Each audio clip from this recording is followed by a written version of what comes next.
Natera enkyala leero nkubuuzaako nti wasuze otya nyabo wasuze otya ssebo wazuukuse naffe ku Omunnyo Ku Makya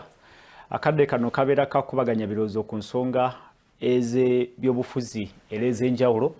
twogere ku bigenda mu maaso n'okwongera okukubaganya ebirowoozo ku biriwo kati mu ggwanga Uganda. Olwaleero ziri 19 omwezi ogwokutaano omwaka 2022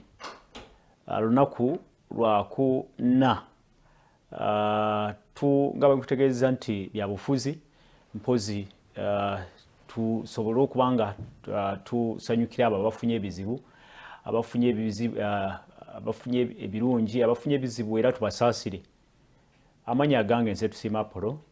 nga bulijjo tukubaganya birowoozo ku bigenda mu maaso mu ggwanga Uganda nga tutunulidde ku byobufuzi embeera z'abantu ba bulijjo n'ensonga endala zonna. N'olwaleero tuddayo okutunulira nga bwe biri ensonga nyingi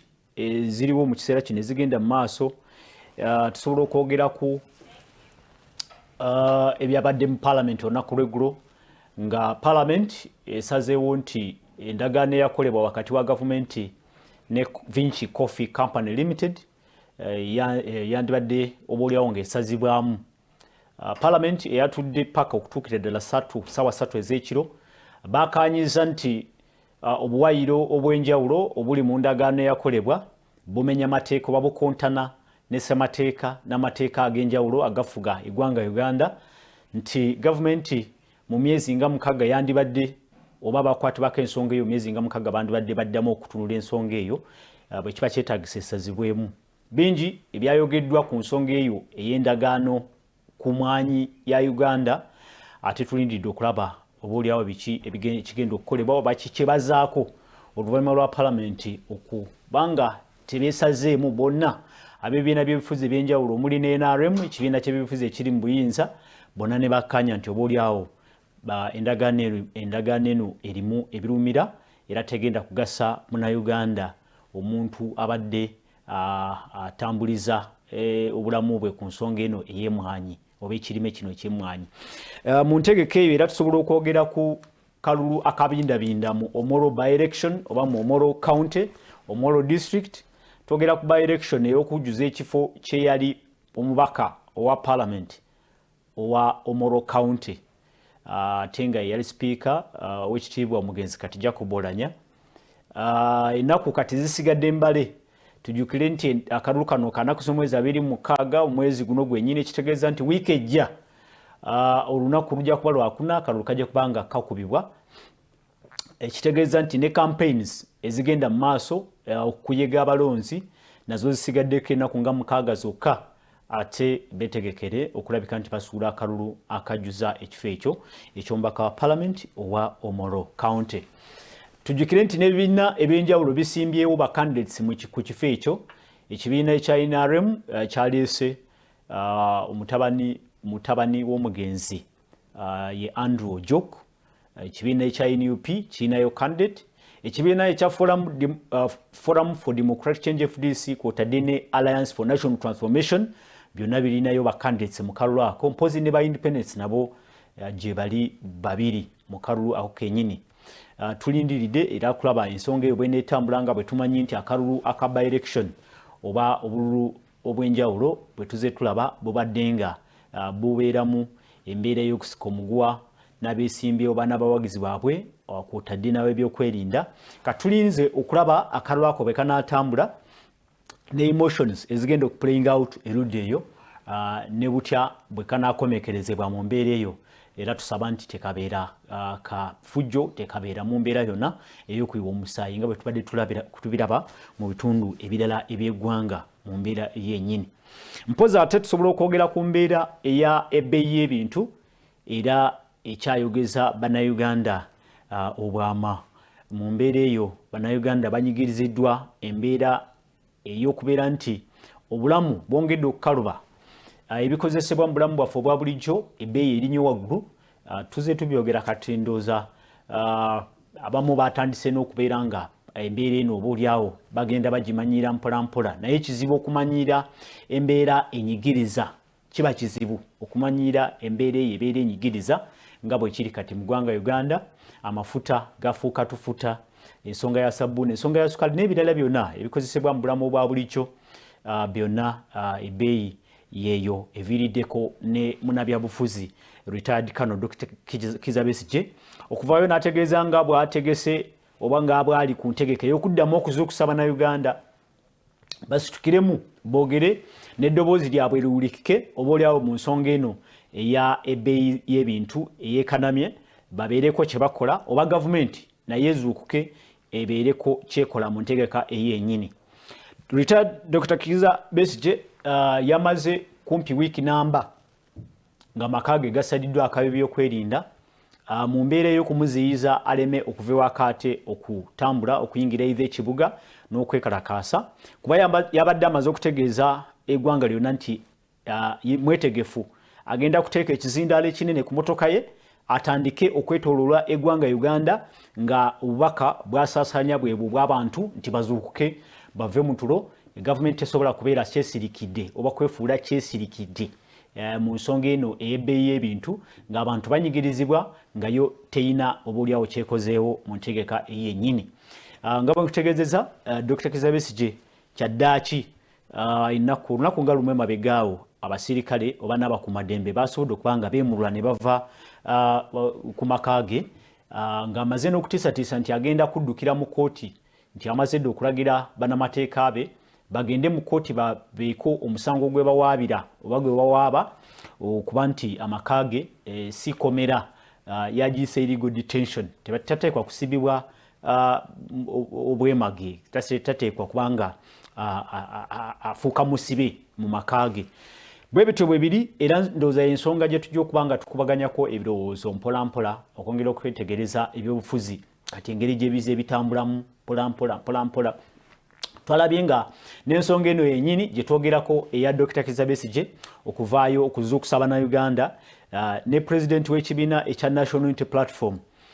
Robert Ssentamu Kyagulanyi Honorable naye yabadde amaze okuvaayo n'alaga nga bwawagira entegeka eyo era n'ategeeza n'abawagizi be nti weewaawo bandibadde basitukiramu bakwatagane ne Dr. Kizza Besigye ensonga eno bagigusse. Twogera ku bbeeyi y'ebintu tujogedde ebbanga ddene naye ate Ministry ya Finance ne wiiki eno yennyini Honorable Makya Kasaija Minister w'okutegekera eggwanga lino mu ntegeka y'ebyenfuna n'ebyensimbi yavuddeyo era n'agamba nti gavumenti terina kyesobola kukolawo mu kaseera kano olw'okubeera nti ensonga obaolyawo ezireeseewo ebbeeyi y'ebintu okulinnya si zaffe ziri external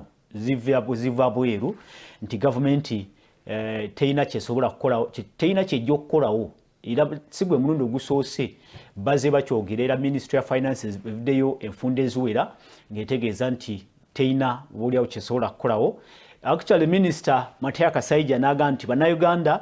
babanga basobola beesibe ebbiri bongere okwenyweza simanyi kyekitegeeza ekyo naye ate bwe tubanga tutandise discussion obuulyawo bye tujja okubanga tukubaganyako ebirowoozo nabwe bwe tusobola okusala amagezi Bannayuganda ne tusobola okubanga embeera eno tugivuunuka mu mbeera ate etakosa ffe ate etakosa ggwanga lyaffe oba nsi yaffe ate etagenda kukosa obaolyawo ne nkulaakulana okutwaliza awamu. Kugambye nti Dr. Kizza Besigye mu kaseera kano yavuddeyo obaolyawo okulaga nti yakutemu omumuli ogw'okugusa ensonga eno ebbeeyi y'ebintu eyeekanamye era abamu batandise dda oba bavuddeyo ne balaga obuwagizi bwabwe okusimba emabega wa Dr. Kizza Besigye okugusa ensonga ye naye ate nga bakutegeezezza nti ne aba National Unity Platform nabo ensonga eno balinga abagiwagidde mu ntegeka yaabwe okuyita mu pulezidenti waabwe ow'ekibiina Robert Ssentamu Kyagulanyi. Ebibuuzo n'okukubaganya ebirowoozo kubadde kutambuliraawo nti Dr. Kizza Besigye keekadde keekaseera avuddeyo kati azeemu okukomawo ku stage y'ebyobufuzi. Tujjukire bulungi nti retired Dr. Kizza Besigye okuva eri mu campaigns z'akalulu aka 2021 yabadde obaolyawo yatekinga back step alinga yasirikamu n'aga nti kansooke ndeke bano abaliwo kati mu kiseera kino basooke baguse ensonga obaolyawo batulage kye balinawo naye obaolyawo yagenza okulaba nga waliwo omuwaatwa ogwetaagisa obaolyawo okuziba n'avaayo n'eddoboozi ery'omwanguka ku nsonga eno byetubadde nga tutegese okulabika nga twogeragezanya mpolampola tukubaganyeko ebirowoozo tulabe political landscape egenda eshaping etya oba oliawo mu kaseera kano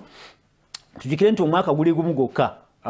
President Museveni bukyanga alayira ndowooza kati enaku ziringa 3 eziyise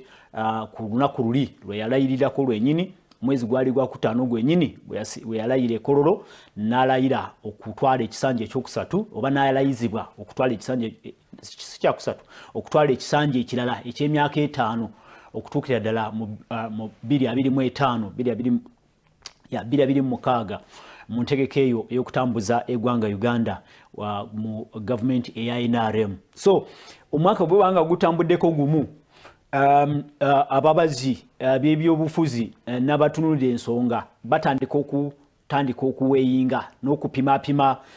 ensonga nga bwe zitambudde ebisinde ebyenjawulo mu byobufuzi butya bwe bitambuza ensonga era ne bwe kibeera ekibiina kya NRM ke kaseera k'okuddamu okukuba tooki mu manifesto ya 2026 butya waawe batuuse oba oliawo na biki bye bateekwa okutandika okulowooza okukyusaamu mu ntegeka yaabwe ey'okutuukiriza ebiruubirirwa n'ebisuubizo bye baasuubiza bannayuganda mu campaigns oba mu manifesto yaabwe eya 2026. So ekitegeeza nti ne bw'obeera nga oli Dr. Kizza Besigye oba munnabyabufuzi yenna aina kyobaza mu 2026 oteekwa kubanga mu kaseera kano otandise okwambala engato n'okukuba enfuufu ku makooti n'amakanzu okulabika nti oba oliawo wetegekera olugendo lwo olw'okukwasaganya ensonga ya 2026. So nkugambye nti abatunuzi b'ensonga mu kaseera kano kenyini we batandikira okulowooza nti oba Dr. Kizza Besigye ke kaseera alabye nga waliwo muwaatwa kwasobola okukola ki okutandikira ebyobufuzi bye nga atunulidde 2026 oba kituufu kyenyini ali ku nsonga eno yenyini ey'ensonga y'ebbeeyi y'ebintu eyeekanamye n'oba oliawo n'okwongera okuteeka akazito ku gavumenti okulabika nti ebaako kyekola mu kaseera kano naye ateyo nga gavumenti nga bwekutegeezeza yevuddeyo n'egamba nti teyina kyesobola kukolako mu kaseera kano bannayuganda twenyeze bwenyweza tulabike ng'ensonga eno oba embeera eno tugivuunuka nga bwenkutegeeza nti ke kaseera aka ebisinde ebyenjawulo okwongera okwetereeza n'okwongera okunyweza emirandira okwetegekera 2026 n'ekibiina ekya National Unity Platform nakyo kiteekwa kubanga mu kaseera kano oba oliawo tukikubamu tooki okulaba nti bwe kyakwasibwa enkasi ey'okukulembera opposition si mu parliament mwokka ne mu byobufuzi oba oliawo nga bamaze okugugulana ne FDC ne baga nti FDC mukulembedde ebbanga ddene oludda olw'ebyobufuzi olw'opposition mukulembedde entabaalo ez'enjawulo ku front ez'ebyobufuzi ez'enjawulo kandi badde kaseera Dr. Kizza Besigye ne FDC muddeko ebbali ate naffe tukwatemu mu kintu tulabike nga tulaga political opposition direction oba oliawo. So kyeŋŋamba nti oba oliawo ke kaseera k'okuddamu okwetegereza NUP yo etambuza etya ensonga mu mwaka guno ogumu ogusoose ogw'ekisanja ekya 2026 bakulembedde batya opposition police proposals meka ze baleese ate ne ku front ya activism oba oliawo nabo bakoze batya erudda eyo kati ke kaseera ka evaluation n'okuddamu okukola realignment oba oliawo mu ntegeka ez'ebyobufuzi ez'enjawulo ebisinde ebyobufuzi gye byatandika nazo ng'ekisanja kino ekya 2026 kitandika. So awe ebibuuzo we bigira nti Dr. Kizza Besigye yandibanga alabye nga NUP eyakwasibwa enkasi ey'okukulembera opposition mu ggwanga Uganda nga nayo eyina engeri gye lagajjaliddemu ku bintu n'asalawo naye yesoboleyo mu kaseera kano anyweze ekintu kye ekye-FDC n'abawagizi be bonna okuva lwe batandika eri mu myaka egy'enkumi 2 oba nedda. Era byebibuuzo oba oliawo bye tuteekwa okwebuuza ate nga twongera okwetegereza ebyobufuzi nga bwe biri. Then oteekwa kwebuuza nti ne NUP nayo akaseera kano y'omu ku abo retired Colonel Dr. Kizza Besigye bazuukusa oba nedda. Nkugambye nti retired Colonel Dr. Kizza Besigye bwe yavuddeyo n'agamba nti asazeewo azuukuse bannayuganda nti balinga abadde beebase mu ntegeka eno ey'okulwanira eddembe lyabwe n'okuvaayo basitule eddoboozi ku nsonga y'emiwendo gy'ebintu egiwanise. Yandibanga ne NUP nayo be bamu ku babadde beebase oboolyawo ezo nandowooza ez'enjawulo eziriwo mu kaseera kano eziteekwa okutunuulirwa n'eriiso ery'enkaliriza era n'okwongera okwekeneenya ebyobufuzi nga bebitambula, kubanga twalabye nga Dr. Besigye bwe yavuddeyo bw'ati n'anyeenyaamu n'agamba nti n'omuzindaalo n'amaze dde ogusiba ku motoka ngenda kuyingira ekibuga, ngenda kuyingira ekubo ntambule eggwanga lyonna nzuukuse bannayuganda. Twalabye ne NUP nayo yavuddeyo n'egamba nti ensonga nno eno twandibadde nayo tugiwagira tugyegatako, ekitali kibi era ogutali musango, actually kirungi nnyo baba nga basitula eddoboozi lyawamu. Naye era byebuuzo ebyebuuzibwa nti NUP yo oboolyawo nayo be bamu abateekwa okuzuukisibwa, oboolyawo Dr. Besigye bazuukusiza mu kaseera kano kennyini. Byebuuzo betugenda okubuuza oboolyawo omugenyi waffe babanga amaze okutuuka, ate twongere okwetegereza ensonga eno nga bweri, kubanga kiba oboolyawo kiraga nti oboolyawo wandibanga waliwo obunafunafu obwakoleddwa oludda olw'opposition okutwaliza wamu, kuba opposition bateekwa okuba nga balina okuba nga balina omuduumizi ow'okumwanjo ateekwa okukulemberamu entabaalo ez'enjawulo, wadde buli kibiina kiteekwa okuba nga kirina puroguramu yaakyo, buli kibiina kiteekwa okuba nga kirina oludda kwekisinziira okutambuliza ensonga zaakyo. Naye ate olowoozamu nti Dr. Retired Colonel Besigye ebbanga lyonna okuva omwaka 2021 ogenda okulaba nga Dr. Besigye yabadde akulembeddemu era yabadde face y'opposition paka okutuukira ddala nga mu mwaka gwa 2017 oba 2018 awo owekitiibwa Robert Sentamu Kyagulanyi we yaviiriddeyo. Mujjukira bulungi mu nsonga ya akalulu aka by-election eya Arua municipality, awo n'atandika okubanga alaze nti oboolyawo is a force to reckon with, ye muntu oboolyawo avuddeyo okulabika nti akulemberamu oludda olw'opposition. Ate bwe yamala n'akwasibwa ekibiina ekya National Unity Platform, awo nno ensonga n'ebeera nga eriko direction empya gyekutte, njogera ku ludda olw'opposition. Akalulu ka 2021 kalina bye kashapinga, kalina ekifaananyi ekyenjawulo ate kyekalaga mu byobufuzi bya Uganda ne kabanga kalinga akashiftinze amaanyi gonna ag'opposition okuva ku Forum for Democratic Change ne gatunulira oba ne kagatunuliza ekibiina kya National Unity Platform ne president waakyo Robert Sentamu Kyagulanyi. Kitegeeza nti Robert Sentamu Kyagulanyi yeetikka obuvunaanyizibwa bwonna obw'okukulembera opposition, obw'okulaga direction opposition y'okutwaliza wamu, era kati akaseera ge maaso agamutunuulidde kati agamutunuulidde ng'ebibuuzo biri nti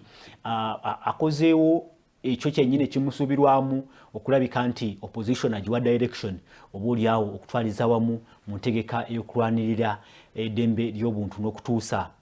services ezo ezeetaagisa eri Munnayuganda, kuba gavumenti eri mu buyinza eteekwa kubanga buli kaseera eteekebwako akazito mu mbeera yonna. Gavumenti eri mu buyinza bw'etateekebwako kazito oboolyawo ogenda okwekanga ng'ekoze byerowooza nti oboolyawo bye bisaanidde okutambulizibwako ensonga, naye ate oboolyawo ekoleddemu ensobi,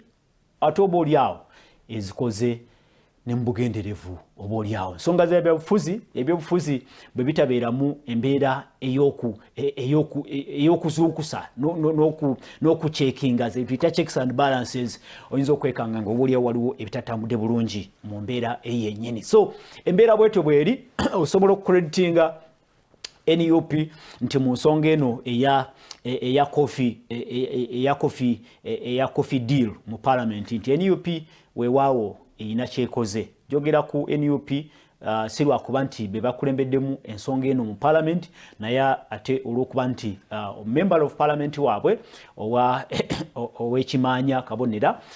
ow'ekitiibwa Dr. Besigye y'omu abakulemberamu era ye lead petitioner mu nsonga eno yapetitioninga parliament era n'aleeta ensonga ye n'agamba nti endagaano eyakolebwa wakati wa government n'ensonga ya Vinci Calf Coffee Company Limited yandibanga erimu ebirumira ate gye byagwera nga kaakano ensonga eno esindikiddwa eri akakiiko ak'ebyobusuubuzi n'amakolero akakulirwa wa NRM uliriza bulungi akakulirwa NRM ensonga yatandikira ku NUP negenda eri akakiiko akakulirwa aba NRM atenga bebamu era bebasingako bungi kakiikako ate raba gyegweredde nga obolyawo waliwo ekivuddeyo ekiraga nti obolyawo waliwo ekikoleddwa ekirungi kubanga bagambye nti endagaano eno yandibanga egenda kukosa bannayuganda era obwayiro obusinga bulimu ebirumira bingi ate n'ebimu nga bikontana ne ssebateeka w'eggwanga Uganda. So wenkugambira nti obolyawo ku front eya parliament wewawo yeyinza okuba credit yemu ku credit zosobola okuwa ababaka parliament specifically Dr. Abedi Bwanika erudde eri ne NUP kutwaliza wamu nti bonna ogenda okulaba nga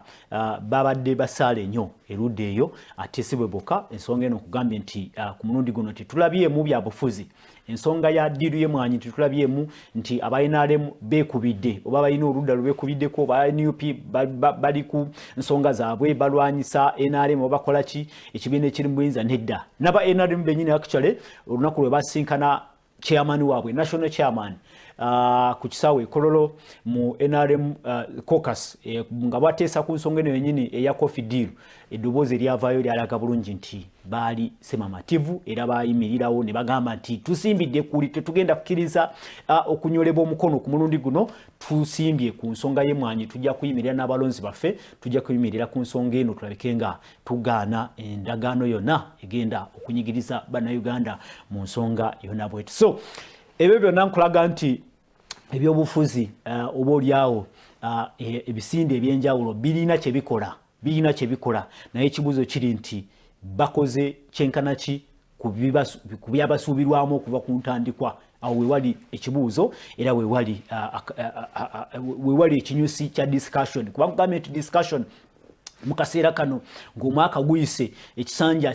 tutambuzaako omwaka mulamba ekya NRM ekya 2026 weebuuza nti kandi badde kaseera ak'okutandika okukuba tooki mu ntambuza y'ensonga mu ntambuza y'ebintu byemwasuubiza abantu bye mukyaliko oba nedda oba mwabivaako mwabivuddeko oba mukyali ku mulamwa gwennyini gwe mwasuubiza abantu nga munoonya akalulu oba nedda ke kaseera ak'okuddamu okwaseesinga ke kaseera ak'okukola evaluation ke kaseera ak'okutunuulira ebibiina kimu ku kimu n'ebisinde byenjawulo ku kimu kimu mukozeewo ki mu kaseera kano mutegeka kukola ki mu myaka egisigadde ena okwetegekera nti oba olyawo tulabe nga ebintu bitambula bulungi waliwo enkulaakulana egenda mu maaso waliwo ekirungi ekigenda mu maaso kyongerwako buli lunaku ku ludda olw'ebifuzi byebyo ebitambula bwe bityo naye akaseera ak'okuwumula akasembedde atulaba ku Sulu TV nja kuwumulamu katono. Bwe nkomawo omugenyi wange nsuubira nti ajja kuba nga amaze okwetegeka era mukwanjulire awo tutandikire okubaganya ebirowoozo nkugambye nti twebuuza ekibuuzo kiri kimu retired Colonel Dr. Besigye keekadde akomewo ku stage y'ebyobufuzi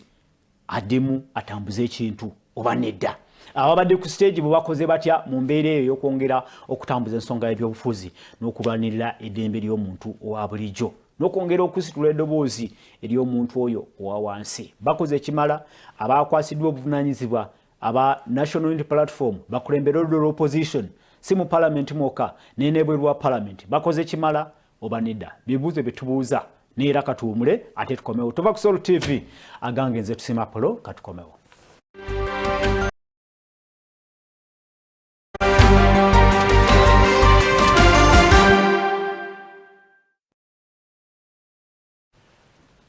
Kulekayo mukumulamu okwo tugenda maaso ne program Omunnyo Ku Makya manya agange nze tusima Apollo tubeera twogera ku nsonga ezigenda maaso mu ggwanga Uganda naye okusingira ddala mu kisaawe eky'ebyobufuzi butya bwe bitambudde n'okwongera okwekkaanya bwe biri oba bwe bitambula erudde eno n'eri kugambye nti kaseera kakutunuulira oba okukola evaluation ku bisinde ebyenjawulo mu byobufuzi mu kaseera kano ng'omwaka guweze gumu bukyanga gavumenti ya NRM erayira okutwala ekisanja ky'emyaka 5 ebintu bitambudde bitya erudda n'erudda abali mu gavumenti bakoze eki ate bo abali ku ludda olwa opposition bo bakoze eki mu kaseera kano kennyini awo ngambire nti oboolyawo kandibanga ke kaseera ak'okuba abantu abamu okuvaayo ne balagawo kye basobola okukola kyandibanga kyetulaba kati ekya retired Colonel Dr. Kizza Besigye okuvaayo ku nsonga y'emiwendo gy'ebintu egyekanamye n'ategeeza nga bagenda okwetooloola eggwanga lyonna azuukuse bannayuganda kyandibanga kimukomyawo oba kimukomezzaawo mu kibalo ky'ebyobufuzi ne ku siteegi y'ebyobufuzi kyekibuuzo obaoliawo ekyebuuzibwa mu kaseera kano kennyini era ne tulama ne tubuuza nti Dr. Kizza Besigye okuvaayo n'azuukusa bannayuganda mu ntegeka eyo n'aba opposition abamu bazuukidde oba babadde beetaaga kuzuukusa mu kaseera kano kennyini bibuuzo bye tubuuza mu kadde kano kennyini era ne kutegeeza nti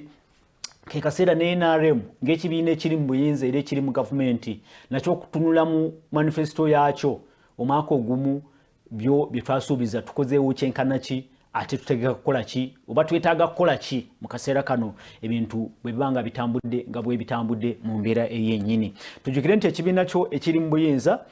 ekya NRM kibadde mu buyinza ebbanga emyaka kati gigenda 37 kati awo bo bagenda maaso n'okutambuza programu zaabwe ne projects ez'enjawulo katugambe mu byobulamu mu nsonga y'ebya infrastructure ensonga ya education ebyenjigiriza bo bagenda maaso n'okutambuza programu zaabwe era ku mulundi guno batugamba kimu nti parish development model ye nsonga kati oba yentegeka yennyini egenda okututuusa obaoliawo myaka 5 mu nsi ensuubize naye ate kyetaagisa nabo okuddamu okutunulamu oba olw'okuba nti bo babadde mu buyinza era bali mu buyinza bo batambuza kyabwe basigala batambuza kyabwe ne balongoosamu wano ne wali naye ate ndowooza nti amaanyi gandibadde gava ku ludda olw'opposition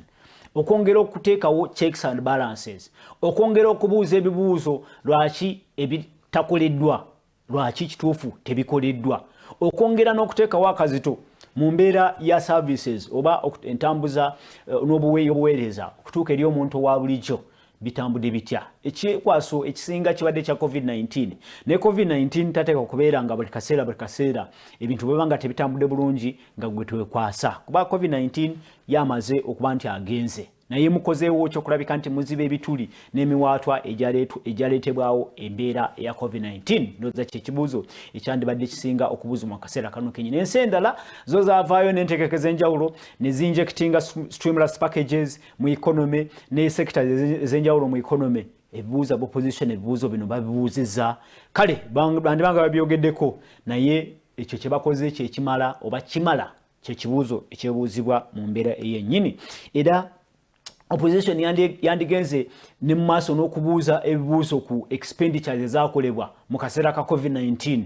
lazima obutabalika trillions ezigambibwa nti zisuka mu 5 omuli ensimbi eneewole n'endala ezakuŋŋaanyizibwa wano mu misolo gyaffe zakola ekyo ekiteekeddwa okukola oba ebyo byaggwa kati tugenda mu maaso tulaba bigenda mu maaso tubuukira ebyo byennyini ebijja mu kaseera kano ne twerabira biri ezaliibwa ne ziriibwa ezasaanyizibwa mu mbeera etali nambulukufu ebyo bigende tugende mu maaso ebyo byebuuzo ebyandibadde obaoliawo bebuuzibwa nti mu kaseera kano tukozeewo ki mu mbeera yennyini twandibanga tunenya opposition era tuteekwa kunenya opposition ne omuntu owa bulijjo ye akozeewo ki mu mbeera eno yennyini omuntu owa bulijjo gwali eno wansi abalaba enguudo ezikoleddwa nga mu ngeri eyagadde nga lye alaba projects ez'enjawulo amalwaliro agazimbiddwa nga bagenda okutuuka ga commissioning oba ebizimbe by'omusomero nga bituuka ne ku commissioning naye nga ebizimbe olwedde birimu enjatika ebizimbe ebiri substandard entindo ezizimbiddwa ziri mu cracks ziri substandard ziguddemu nga tezinaba na kutongozebwa ebyo ebibuuzo byandibadde ani abibuuza mu kaseera kano kennyini omuntu wa bulijjo yakozeewo ki mu kiseera kino ki naye tosobola kubanga onenya muntu wa bulijjo oba oliawo nga tonenyeza abakulembeze mulimu ab'opposition mulimu aba NRM naye akazito tukateeka ku bakulembeze aba NRM wansi ku ground mwe mulondodde oba mujjuza bifo offices oba nedda mwandibadde mwe mugenda ku ground ne mulondoola ne muvaayo ne mulabanga mujjukiza ababaliko waggulu ne mubajjukiza nti kino no wadde tukikoze bwe tuti n'ekigenda kututira akalulu mu 2026 oba kiyinza otuviirako okuba nti tufiirwa obuwagizi mu bantu so bonna abakwatibwako mu nsonga eno bakoze ekyo kye bateekwa okukolebwa. Tuteekwa kwebaza zengaze nteekwa kwebaza Minister wa Economic Monitoring owekitiibwa Honorable Peter Ogwang akoze omulimu mu kaseera kano kenyini. Ogenda okwetegereza nga atambula mu kaseera kano alina kampeni gy'atambuza okwetoolera eggwanga lyonna. Era yagitandikako omwaka oguli oguwedde ng'agenda atambula anoonyereza ensimbi y'omusolo butya bwesaasaanyiziddwa mu local governments. Mu kaseera kano nawulidde nti abewakiso bakwatiddwa, abeetololo bakwatiddwa, abeekaseese bakwatiddwa. Buli gy'ayita ogenda okulaba nga agenda ayoola, atambula n'aba State House Anti-Corruption Unit. Bagenda bayoola buli bwe batuuka nti ate zino zaaliibwa, zino zasaasaanyizibwa, zino teziriiko mbalirira, zino bazikozesa nga bwe baagadde. Owekitiibwa Peter Ogwang oli ku kituufu abo be bantu be twandyagadde okulaba nga mu kaseera kano buli mukulembeze, buli minisita waali twandyagadde okulaba nga obuli awakola owekitiibwa Peter Ogwang kyakola okulabika nti alondoola ensonga ya ensimbi w'omusolo wawonna we yateekebwa ekoze ekyo kyetegedde okukola. Bye bibuuzo era bye abantu be basuubira okulabika nti oba bye basuubiramu okulabika nti mukola bwe mbanga mukwasiddwa office ez'enjalo. Bakansala omulimu gwabwe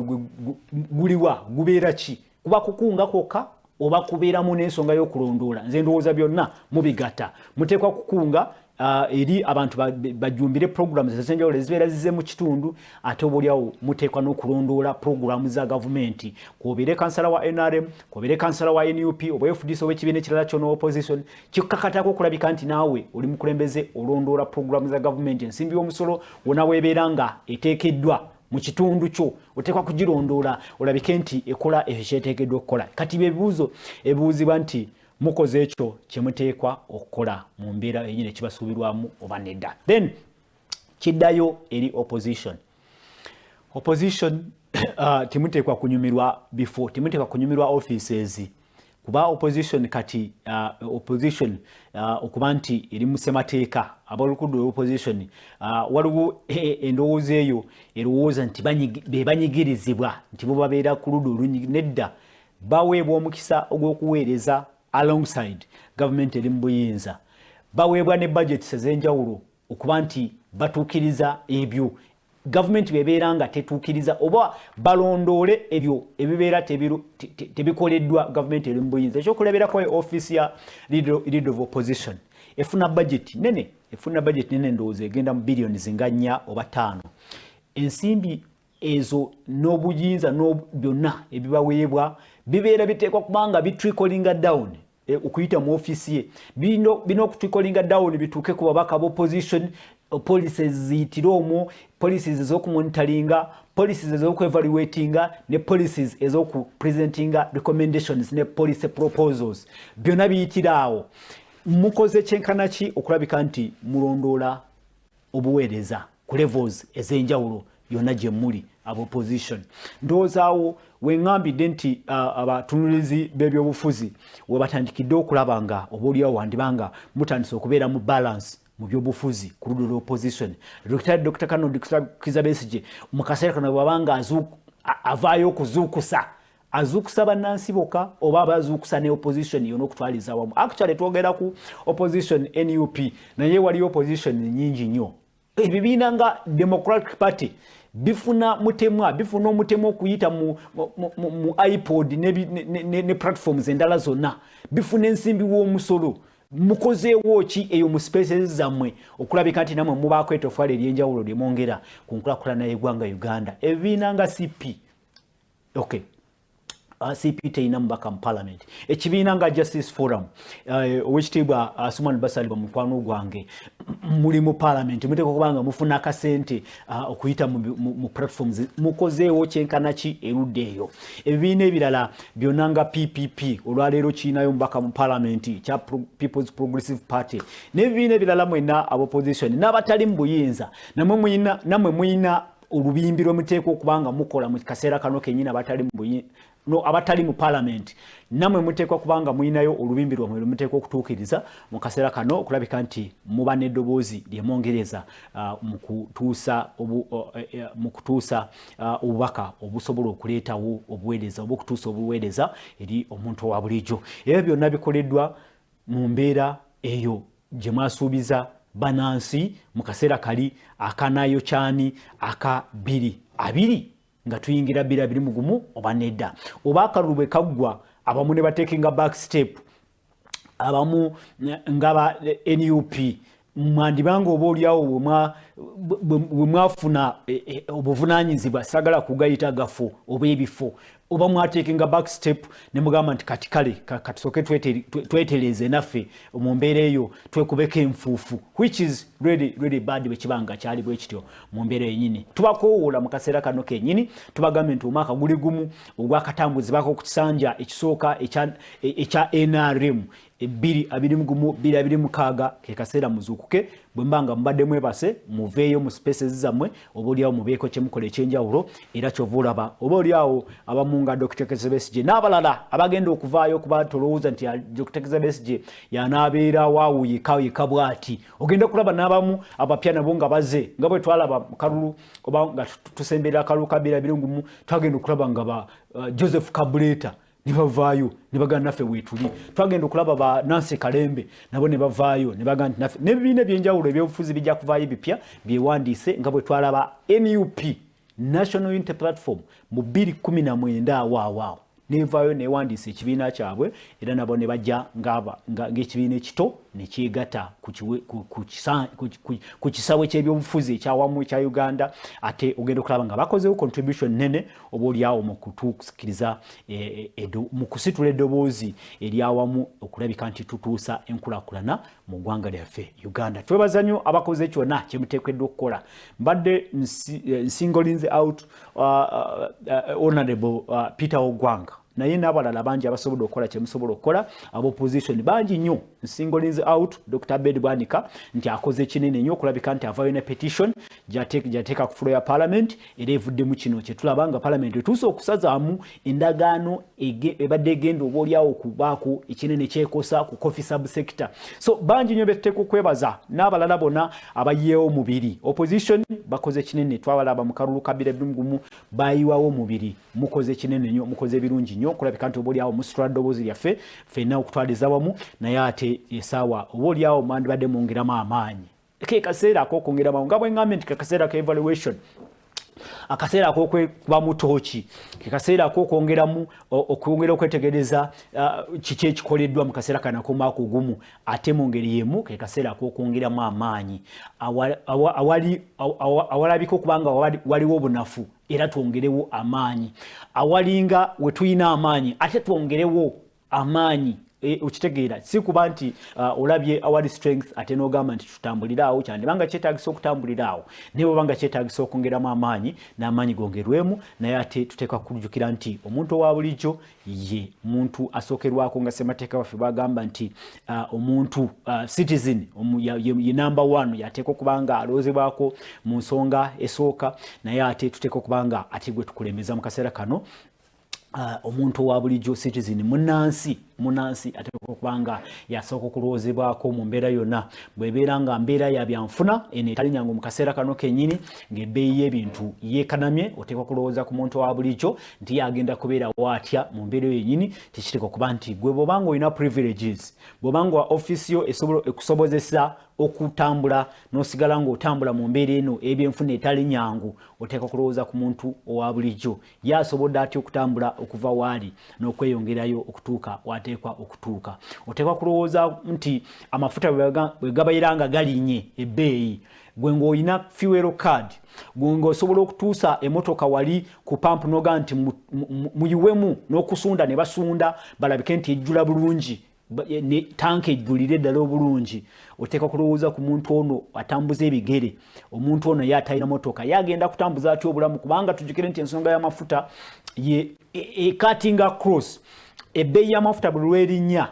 buli omu akifiiringa n'atavuga motoka n'atavuga n'ono atavuga pikipiki naye ono akwata enkumbi akero genda okulima emukosa butereevu so tuteekwa kutunulira ekifaananyi eky'embeera embi siku gwe wooli w'oyimiridde oba wotudde mu ofiisi oteekwa kugitunuliramu ekifaananyi ekyawamu naye okusingira ddala oteekwa kutunulira omuntu ono owa bulijjo owa wansi kubanga omuntu owa wansi singa abeera eddembe lye linyigirizibwa omuntu oyo yennyini yasobola okuviirako embeera. Actually na kino kankyogere atulaba ku Soul TV nti revolution zonna mu nsi gye zibadde si muntu owa waggulu nti yanyigirizibwa nti revolution kwe zisinziira. Revolution zezisinga okwekalakaasa kuno kwe tulabye okusudda ezi gavumenti tekuvudde ku muntu omunene nti minisita yatiddwa oba minisita yafunye obuzibu yatuusiddwako obuzibu nti okwo kyekisobola okuviirako ensi okukola ki okutabanguka oba okukola ki. Naye omuntu owa bulijjo omugaati ebbeeyi y'omugaati mu ggwanga erya Sudan yaviirako Bashir okugobebwa mu buyinza. General Omar Bashir mu Sudan wano ebbeeyi y'emigaati mu Sudan. Naye nga omugaati mu Sudan si gwa muntu ono omunene olw'okuba nti mu Sudan nsi ya ddungu. Abantu basulira migaati, abantu balya migaati kyakulya ekya bulijjo. Kati ebbeeyi y'omugaati esobola okusuula gavumenti. Mu nsi nga Tunisia bajjukira Arab Spring omutembeeyi eyeeyokera ku luguudo ye yaviirako gavumenti ya Ben Ali ye gavumenti okugwa abantu okwekalakaasa. So ngezaako okulaga nti bw'otatunulira omuntu owa bulijjo embeera y'omuntu owa bulijjo mwawangaalira gwali mu ofiisi ng'olina ne fuel card ng'ovuga gwe tomanyi na bbeeyi y'amafuta wandibanga toli safe. Bwe bubaka bwange omuntu owa bulijjo obusembayo nga mpunzika program bwebwo ti omuntu owa bulijjo mumutunulire ng'ensonga kubeera yeeyo yakutuusa awo wooli. Era omuntu owa bulijjo yasasula omusolo oguyimirizawo ofiisi mw'otudde olwaleero. Tunulire omuntu owa bulijjo mutwale ng'ekikulu era bwe mubanga mukola bimukola byonna mulowooze nti omuntu owa bulijjo ono babanga talowoozeddwako ensonga ze tezikoleddwako yandibanga asobola okuvaako ensonga.